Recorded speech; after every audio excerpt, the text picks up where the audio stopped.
operation that killed Osama bin Laden, the leader of Al-Qaeda. 2 मई 2011 को Osama bin Laden को उसके घर में घुस के मारने के बाद यूएस नेवी सील्स ने उसकी बॉडी को अगले 12 घंटों के अंदर अरेबियन सी के नॉर्दर्न हिस्से में बहुत दूर डुबा दिया। 54 बच्चों के ख़ानदान में से 17वें नंबर का बच्चा Osama bin Laden Saudi Arabia के अमीर माँ बाप का एक बच्चा था। इसके बावजूद भी यूएसए ने उसकी बॉडी किसी के हाथ नहीं आने दी और ओशन में कोसों दूर नीचे उसको डुबा दिया। तो भाई इसमें 3 मेन रीज़न रहे होंगे इसके, और वो मैं आज बताने वाला हूँ आपको इस वीडियो में। तो भाई उसका पहला रीज़न हो सकता है कि वो अपनी जन्मभूमि में बैन था और उसकी डेड बॉडी के लिए दुबई में कोई भी जगह नहीं थी, जबकि वो एक अमीर बिजनेस टाइकून का बेटा था। तो फिर ऐसा क्या हुआ होगा कि उसको दुबई से बैन कर दिया। और उसकी फैमिली इतनी अमीर थी कि जब दुबई की गवर्नमेंट ऑफिशियल का खजाना ख़त्म होने लगा तो उसकी फैमिली ने खुद के पैसे से बहुत सारे गवर्नमेंट ऑफिशियल को पे किया। इतना ही नहीं, जब लोग हज करने के लिए आते थे तो कुछ बड़े इस्लामिक स्कॉलर्स को उसके पापा होस्ट किया करते और वहीं से उसकी भी जान पहचान बढ़ती। तो अब वही क्वेश्चन राइज होता है कि इतना रिलीजियस फैमिली होने के बाद भी वो वैसा क्यों बना। ओसामा की माँ का मानना है कि वो एक एक्सट्रीमिस्ट मुस्लिम बना और उसका रीज़न कहीं ना कहीं उसका कॉलेज था। पब्लिक एडमिनिस्ट्रेशन जड्डा यूनिवर्सिटी में करने के दौरान की एक ऑर्गेनाइजेशन मुस्लिम एक्टिविस्ट से मुलाकात हुई। ओसामा की माँ का मानना है कि इसी ऑर्गेनाइजेशन ने उनका ब्रेन वॉश किया, उनको मुस्लिम सुप्रीमेसी के नाम से भड़काया और इसी फेज के दौरान यूएसएसआर ने अफगानिस्तान के ऊपर इन्वेड कर लिया। फिर क्या था, ओसामा का एक्सट्रीमिज्म और बढ़ने लग गया और वो आए दिन सीक्रेट ट्रिप्स के लिए जाने लग गए और पुराने कनेक्शन से अफगानिस्तान में होने वाले एक्सट्रीमिस्ट ऑर्गेनाइजेशन से जुड़ना शुरू कर दिया। इतना ही नहीं, सऊदी अरेबिया से भी ने अफगानिस्तान में चल रही जंग के लिए सऊदी अरेबिया से रिक्रूट करना शुरू कर दिया आदमियों को, और उनको ट्रेनिंग वो खुद नहीं देता था बल्कि आउटसोर्स करता था ऑर्गेनाइजेशंस को। और भाई उसके बाद उसको फंड्स भी चाहिए थे और मैंने आपको बताया फंड्स राइज करना उसके लिए कोई बड़ी बात नहीं थी। और भाई देखते ही देखते उसने पेशावर में अपना बहुत बड़ा कैंप बना लिया और वहाँ पर टेररिस्ट को ट्रेनिंग देना भी शुरू कर दिया। और भाई इसी तरह स्टार्ट हो गया अलकायदा। इसी के चलते इराक के न्यू लीडर सद्दाम हुसैन ने गल्फ के ऑयल रिच कंट्रीज़ में एक्सपेंशन शुरू कर दिया। उनके निशाने पर कुवैत के बाद था सऊदी अरेबिया।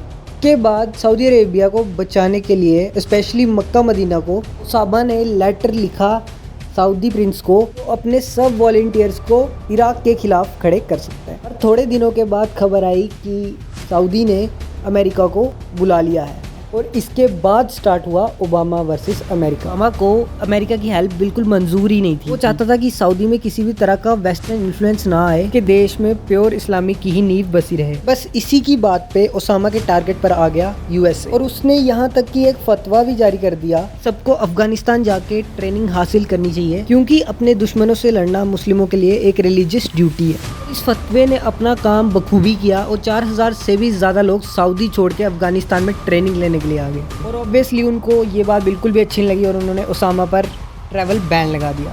पर वेरी स्मार्टली ओसामा किसी न किसी तरह अफगानिस्तान पहुंच ही गया और उसके बाद कभी भी सऊदी अरेबिया वापस नहीं गया।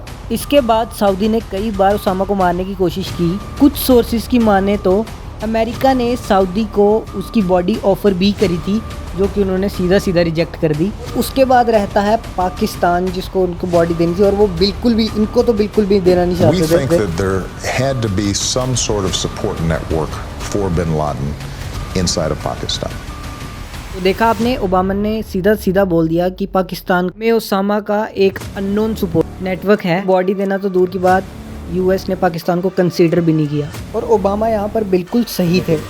हम मुजाहिदीन लाए पूरी दुनिया से, हमने तालिबान को ट्रेन किया, उन्हें वेपन्स दिए, उनको अंदर भेजा, वो हमारे हीरो थे। ठीक है, ये जो हक है, हीरो है हमारा जी, ठीक है, 80s का हीरो है, बिल्कुल। ओसामा बिन लादेन हमारा हीरो था।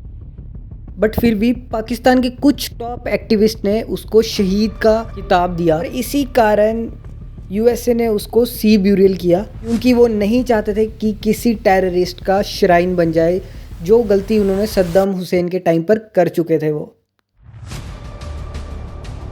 और उसको मारने से पहले वो डिसाइड कर चुके थे कि बॉडी का क्या करने वाले हैं। उसके बाद बॉडी का आइडेंटिफिकेशन बहुत ज़्यादा ज़रूरी था कि वो है भी कि नहीं। मिशन कमांडर इससे बिल्कुल भी सेटिस्फाइड नहीं थे, पर उनको ये पता था कि ओबामा की हाइट 6'4" है। उन्होंने अपने 6'2" के सोल्जर को लेटा कर वो कंफर्म किया और ओबामा को ये बताया। उस पर ओबामा ने कहा कि तुम्हारे पास 65 मिलियन थे हेलीकॉप्टर के लिए, पर तुम्हारे पास $10 नहीं थे एक मेजरिंग टेप के लिए। मिशन अभी ख़त्म नहीं हुआ था। एबटाबाद के पाकिस्तान में से अफगानिस्तान लेके गए उसकी बॉडी को, अफगानिस्तान से अरेबियन सी में, जहाँ पे उनका USS कार्ल विंसन खड़ा था, और वहाँ पर एक और बार उसकी बॉडी को रीवेरीफाई किया गया और मुस्लिम रीति रिवाज किए, फिर उसकी बॉडी को हमेशा के लिए अरेबियन सी में डुबा दिया। भाई रीज़न नंबर 3 की बात करें तो क्रीमेशन स्ट्रिक्टली फॉरबिडन है इस्लाम में, इसलिए वो ना करते हुए, उनके रिलीजन की रिस्पेक्ट करते हुए ओबामा ने सी ब्यूरियल सबसे सही समझा। भाई आज की वीडियो आपको कैसी लगी है हमें ज़रूर बताना, और नीचे कमेंट